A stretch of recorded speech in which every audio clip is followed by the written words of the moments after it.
At Ellis Island, there were interpreters present at different stages of the process, especially in the registry room. The former mayor of New York, Fiorello LaGuardia, was actually an interpreter at Ellis Island before he became mayor, obviously. Um, there were not interpreters present at every stage, but during the registry room process of paperwork, matching you up with the manifest, there were interpreters present.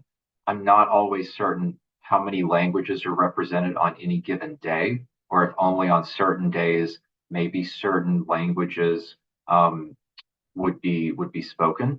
I know that being married to an immigrant myself and having gone through the green card and citizenship process in present day, when you show up for your green card interview, after we got married, we were told that because we were both fluent in English, my husband is Italian. Italian is a common enough language.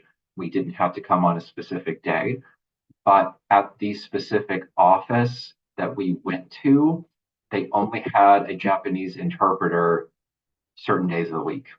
And there were people that were having to reschedule their interview because they will not interview you unless they feel that you are understanding it fluidly and fluently. And that was the case on Ellis Island as well.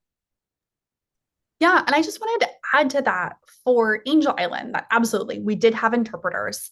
Um, and depending on the language you were interpreting and your background, these interpreters were given different levels of trust by immigration services. And so eventually they did have to hire Chinese interpreters who were Chinese, but they were seen as sort of dangerous, that they might lie or they might help that immigrant come through and answer questions in the way that would allow them in falsely.